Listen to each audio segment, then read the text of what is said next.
itulah orang yang akan mendapat kemenangan. Orang yang mendapat kemenangan tersebut, Allah janjikan di dalam kitab Tafsir Jalalain, Allah perjelas bahwa orang-orang yang menang itu terpelihara dirinya, jasadnya, ruhnya, rohaninya, jasmaninya, takut berbuat salah kepada Allah, menjalankan perintah Allah dan menjauhi segala larangannya. Masjid Raya Muhammadiyah, Batung Taba, Padang Sumbar, bersama Uman Melimpalito. Buat apa kita bangga dengan segala pangkat, tetapi bersyukur iya. Kemudian kampung yang terakhir kita ini bukanlah kampung Tanjung Sabar, tapi kampung Judul, yang terakhir ciri-ciri orang yang meraih takwa. Anaba ayat 31. Siapa diri wa, siapa Tuhan awak. Acak-acak lihat kampung tu ketika meninggal. Apa kampung kita?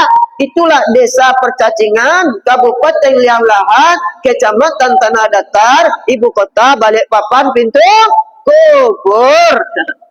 Kalau lah tahu itu kampung awak, nan biasa sombong, tak menyapa tetangga sebelah, dan mereka melengah, saya sapu di orang, pasti dia akan tawaduk artinya. Semakin tinggi ilmunya, semakin tinggi pangkatnya, semakin tinggi jabatannya, dia merasa itu adalah titipan Allah. Kenapa? Inna lillahi wa inna ilaihi raji'un. Kita adalah milik Allah dan akan kembali kepada Allah.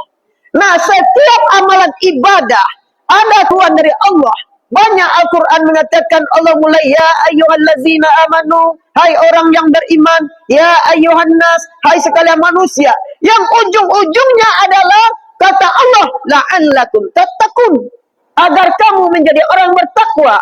Oleh karena itu, takwa adalah level yang paling tinggi di sisi Allah. Allah letakkan maqamam mahmudah, tempat yang mulia di sisi Allah.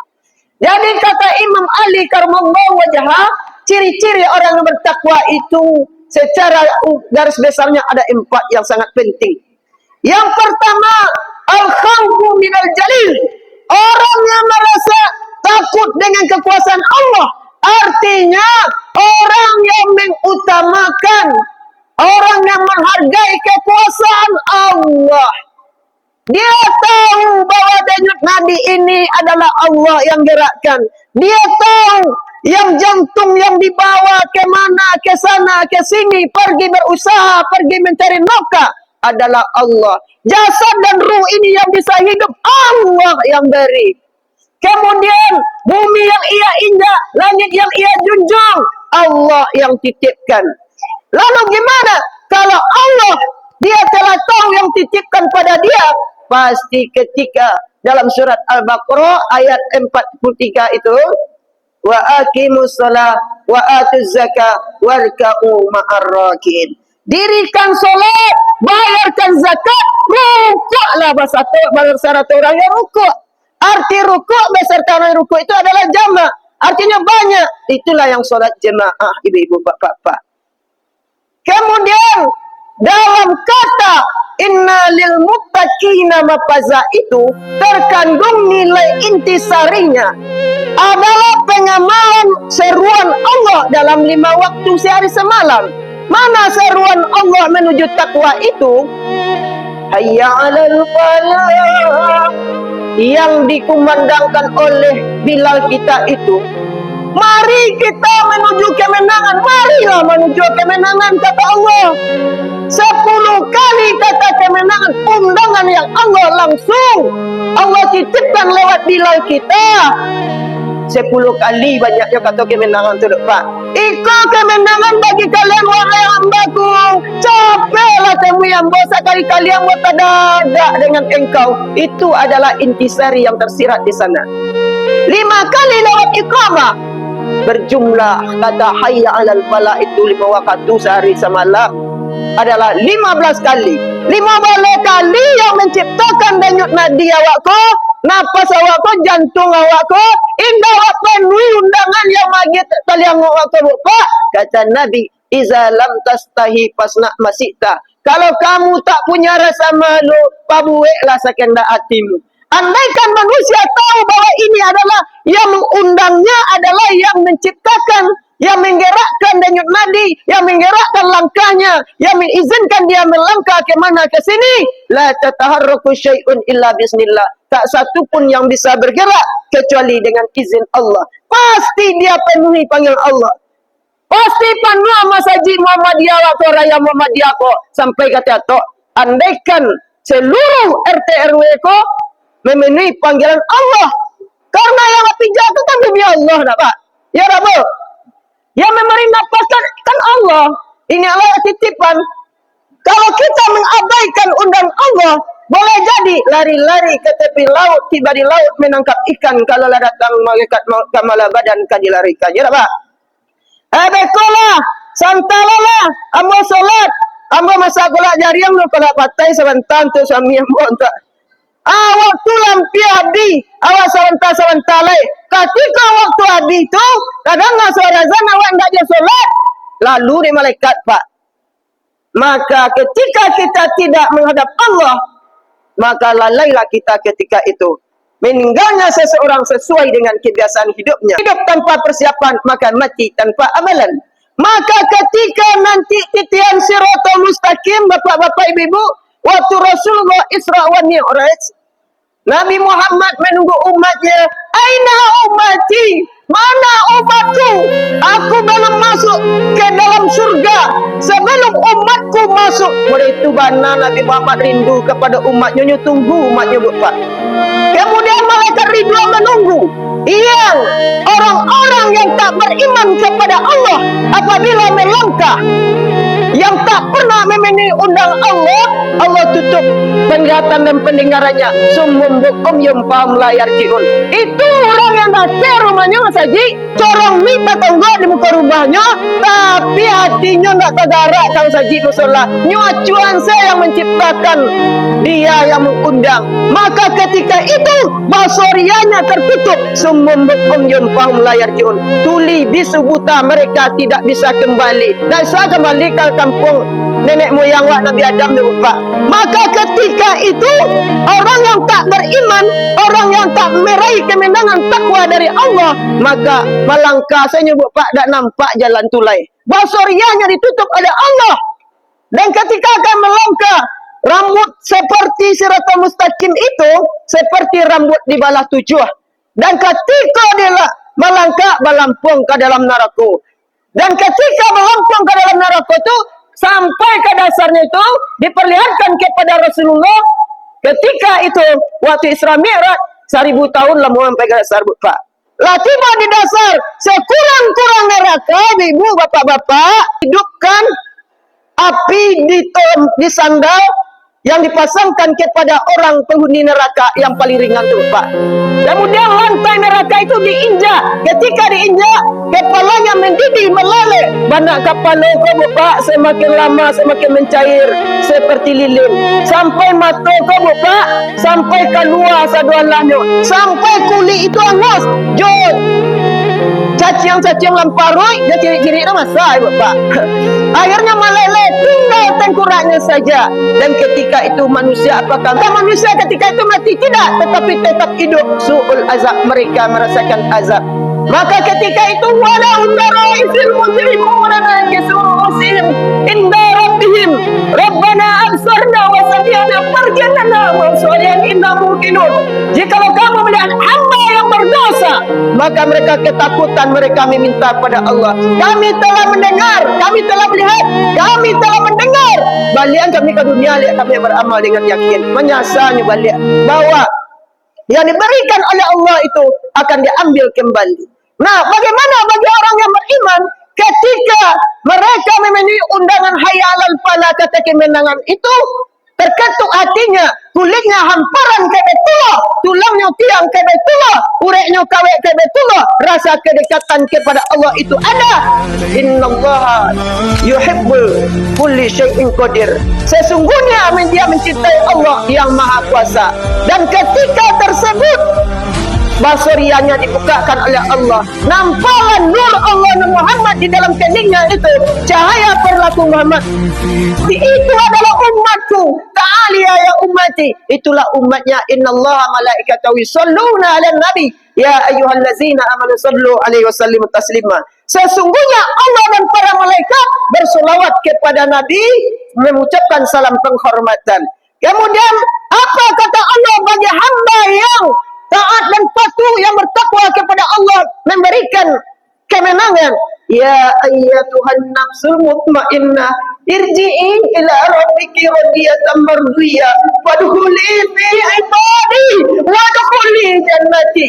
Hai jiwa yang tenang, kembalilah ke redoku, dalam hati yang diredoi. Fadkhuli fi ibadi, masuklah ke sampai aku menjadi hambaku.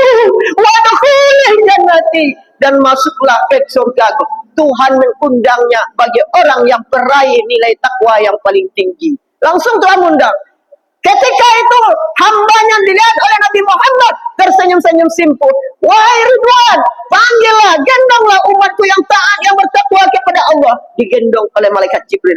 Itu arti oleh malaikat Ridwan, penjaga pintu surga. Artinya apa?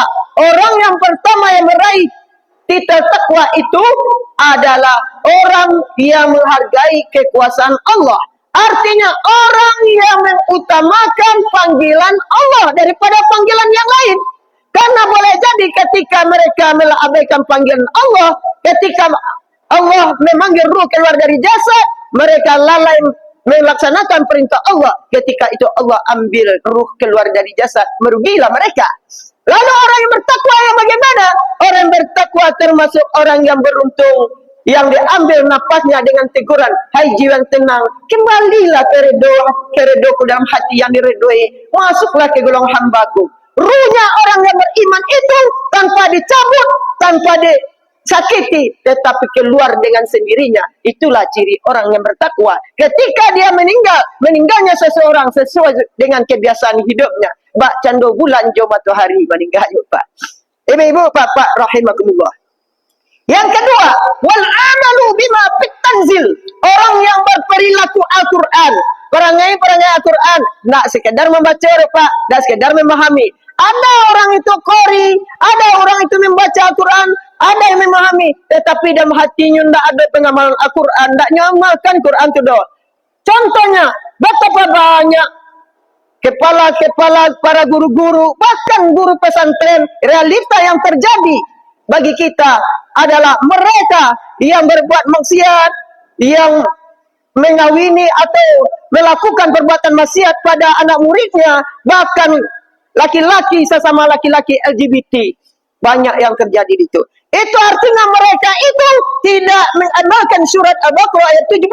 Masalun kamasalil lazis tauqada nara falamma adu asma haulah zahaballahu binurihim. Seperti semisal orang yang menghidupkan akan api, menyalakan, menghidupkan. Falamma adu asma haulah, maka tatkala bercahaya di sekelilingnya, zahaballahu binurihim, Allah pergikan mereka dengan cahaya tersebut. Artinya apa? Dalam hatinya itu dia mengamalkan Quran, rasa hadir Allah di dalam hatinya itu ada. Karena nilai Al-Quran itu berjalan di dalam tubuhnya. Kalau orang yang telah memahami dan mengamalkan Al-Quran seperti itu baru dia menganggap Al-Quran sebagai imamnya, bukan Al-Quran terletak di bawah kakinya. Jadi orang yang berbuat maksiat, orang yang bersorban, orang yang berpakaian bagus, belum tentu nilainya baik di sisi Allah. Yang bedakan apa? Wa tazawwadu fa inna khairuz zadi taqwa. Dan carilah bekal yang paling baik adalah takwa. Yang takwa itu nanti sikonyo, zahir dan batinnya Pak. Jadikan Al-Quran sebagai imamnya dan mengaplikasikan dalam kehidupan sehari-hari. Yang ketiga, asyukru anil jazim. Orang yang tidak menghilangkan rasa syukur kepada Allah. Inyo berterima kasih kepada Allah. Lah dia kepala, dia talingo, dia jasadku dengan sempurna. Dia bersujud merasakan terima kasih. Sebagaimana Nabi Muhammad, beliau adalah suri teladan. Aisyah pernah bertanya kepada Rasul, ya Rasulullah, kenapa engkau tak betul beribadah? Padahal engkau wahai ya Rasulullah, orang yang telah dijamin masuk surga. Jawaban Rasulullah hanya satu, abadan syakura. Aku ingin menjadi hamba yang tahu terima kasih. Jadi ibu bapak, rajin sholat, nandake kepada Allah dalam hati yang zahir dan batin yang keadaan bersih, mensucikan diri dan hati ini, mudah-mudahan jadi penghuni surga hendaknya. Amin. Kemudian yang keempat, ar-ridha minal qalil. Orang yang selalu ridha terhadap sesuatu yang sedikit. Dia kira sakit Tuhan, ini dah upe-upe ke Tuhan lo. Dia meminta, bahkan tambah berdoa kepada Allah. Ya Allah, lapangkanlah rezeki istri suamiku. Kalau sampai rezeki suami awak, aja ni panjang Allah menurut ibu pak. Tanda orang beriman lagi kesabaran oleh Allah. Kadang roda di atas, kadang roda di bawah. Jangan sampai ada duit abang disayang, ada duit abang ditendang. Kapan perlu tangkai sapu malayang, pariuk tabang kuali malayang.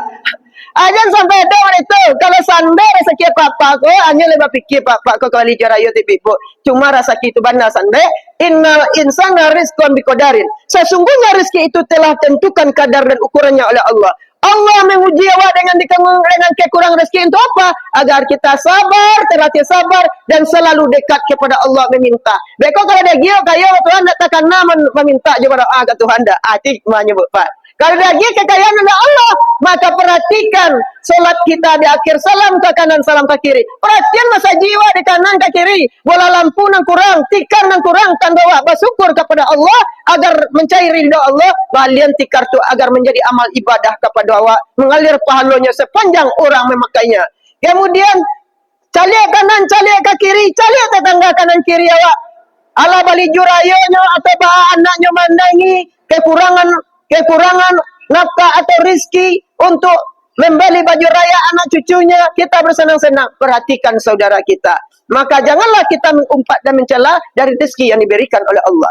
Jadi kesimpulannya ibu bapak, siapakah ciri-ciri orang yang meraih takwa tersebut? Ada 4. Yang pertama, al-khawfu minal jalil. Orang yang menghargai kekuasaan Allah. Artinya orang yang selalu mengutamakan panggilan Allah daripada panggilan yang lain. Tak pasal panggilan internet, panggilan HP, panggilan pekerjaan. Inyo dulu kan panggilan Allah dulu. Sehingga ketika Allah mengambil roh keluar dari jasad, inyolah siap dengan amal ibadah yang baik. Yang kedua, wal amalu bima fit tanzil. Orang yang berperilaku Al-Quran. Orang yang mengaplikasikan Al-Quran dalam kehidupan sehari-hari. Al-Quran sebagai imam hidupnya. Sehingga dengan Al-Quran itu menyelamatkan hidupnya dunia akhirat. Yang ketiga, as-syukru anil jazim. Orang yang tidak menghilangkan syukur kepada Allah. Yang keempat, ar-ridha minal qalil. Orang yang selalu ridha terhadap sesuatu yang sedikit. Itulah kira-kira kajian yang dapat disampaikan ibu-ibu, bapak. Kalau ada yang salah, saya mohon dimaafkan karena banyak orang tua kita di sini. Kira-kira boleh dimaafkan ibu-ibu ambo. Boleh dimaafkan apa-apa ambo. Terima kasih banyak. Alif junun tanda rapat, hazab sukun tanda mati. Ridho jemaah ambo pinta dengan assalamualaikum ambo sudulahi. Burung murai burung cendrawasih. Sekian dulu, terima kasih. Assalamualaikum warahmatullahi wabarakatuh. Allah